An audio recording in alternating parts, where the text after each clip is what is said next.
here today to interview one of ABS-CBN's prime broadcast journalists, Mr. Jorge Cariño. Welcome, Sir George. My pleasure, Vic. Hey, how are you today? I'm fine. Good. Okay, why don't we start with you telling us a little bit about yourself? Okay, Jorge Cariño was born and raised in a small, sleepy fishing and farming village of Bulacan to a parents of soldier and teacher with humble beginnings. And eventually he moved into the capital of Bulacan to further his studies in secondary education, and eventually took up communication arts in Far Eastern University in Manila. I began my career in broadcasting after I took up carpentry, of course, in DWDD. It's a small radio station. It's a 10 kilowatt radio station operated by AFP Civil Relations Service, and eventually after a year of obtaining experience, I got my luck on entering ABS-CBN as a news writer for DZMM. I was tasked to produce news stories for Kabayan on De Castro's morning program. What do you remember what year this was? That was around 1994. And eventually I was taken in as a news writer for TV Patrol, the head writer of the defunct Dong Pun Live, before I was taken in as a reporter of Radio Patrol around 1996. By 2003, I moved into ABS-CBN News as a senior reporter. I'm sure in your field of work, you're very busy. You're probably spending more than 8 hours a day, compared to a regular job from 9 to 5. Do you have difficulty balancing your work with your personal life? If not, how do you do it? Okay, balancing personal and professional life in our line of work is always a major task, and that's always the point where most of broadcast journalists usually fail. I did fail on that aspect, trying to balance my professional and personal life. There were occasions, social occasions in my family that I couldn't make it even if I would want to. And an example, in fact, would be the Christmases and the New Year celebration and birthdays of my children. One time I even failed to make it to our wedding anniversary. My wife was furious at that point, but I just had to explain it to her that there are certain things that I need to do before I can proceed to my personal life. Over the years, it was quite a rough ride for our family, but they learned in time that I need to do these things, not just for the company, not just for myself, but for society itself. And that's the compensation that journalist family gets whenever we try to grow our social calendar and personal comfort. The thought of knowing that one journalist act has helped this society move forward, or you have somehow helped a family achieve social justice through your work. Very nice. I guess that is the most difficult part, is making your family understand Always the task or the responsibility that they also have, having you in their family. So. Until now, as we speak, they're still trying to learn to adapt to my professional life.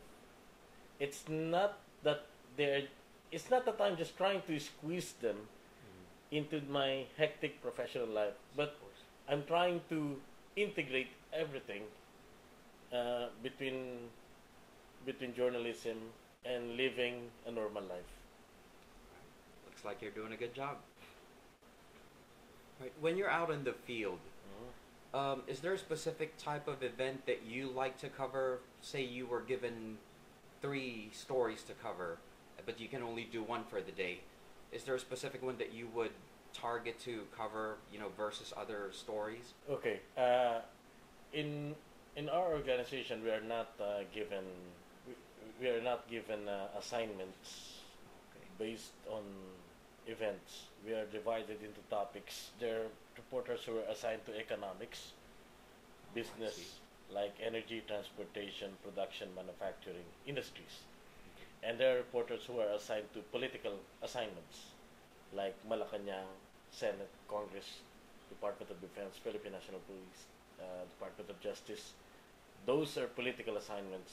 And there are others who get assigned to the police beat to cover the metropolitan area, Right. the crimes, the events within the city.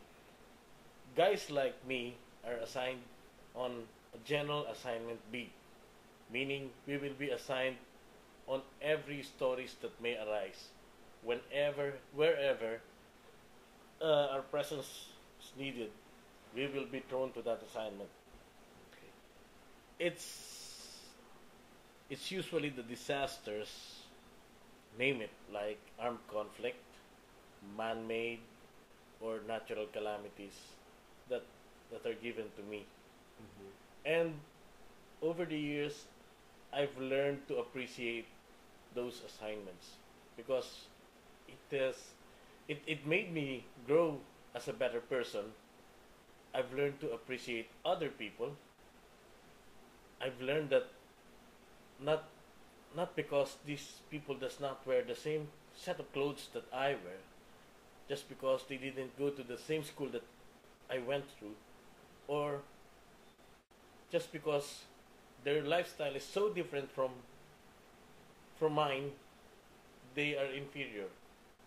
No, in fact, I've learned that these people have superior abilities far from mine. That's why I've learned to appreciate the people around me, the people that we walked with in every day of our lives. I've had a chance to read a book by Martin Fletcher.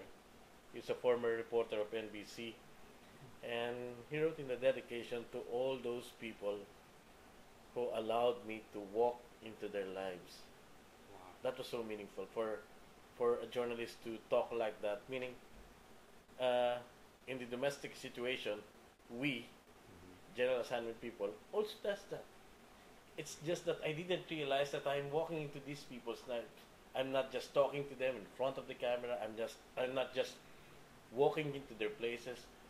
I was taken in by these people into their lives. That's why I like these coverages. People thought that these are hardship posts. No, for me, it's always a chance to fulfill my adventure. Mm-hmm. I'm still enjoying my adventure, and I'm getting paid for it. That's right. So Yeah. you're doing exactly what you want to do. That's very commendable. Yeah. You mentioned earlier about having to cover stories with disasters or armed something Armed conflict. armed conflict. This obviously puts you in danger when you're Yeah. covering events like these. Is there a specific event or story that you covered that was particularly very dangerous on your part? Well, the most recent that I did was when 58 people were murdered in southern Philippines, and I was there for almost a month, 27 days to be exact. We were exposed to harm in numerous occasions, getting fired at, tailing a convoy that was ambushed. I got death threats.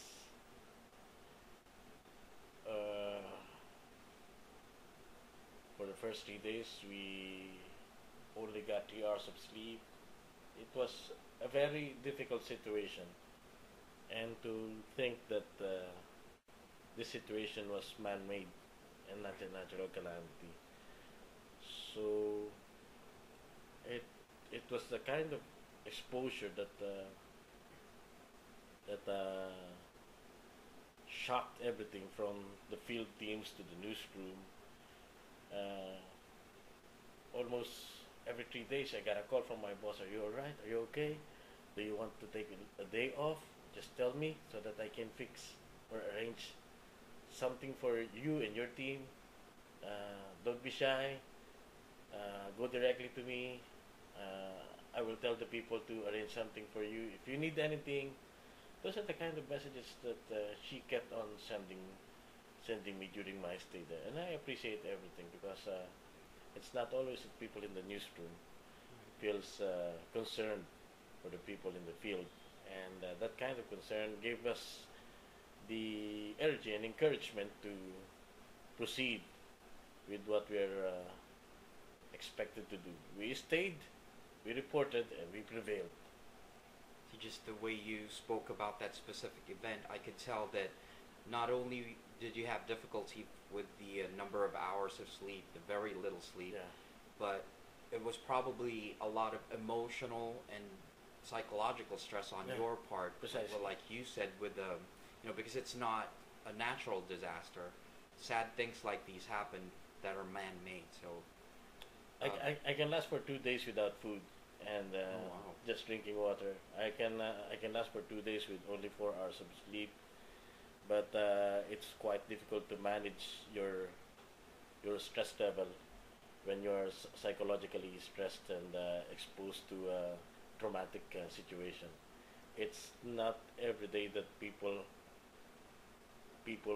go through those situations. That's why the main task for me at that point was not to manage my own stress, but to manage the fire within my team.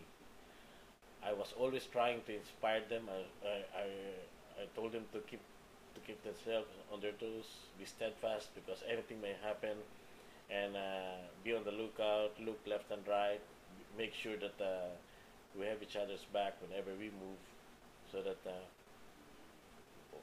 the team that went here will be the same team that will leave here and go back to Manila. see, this is the kind of thing that we don't usually see, when we just watch the news.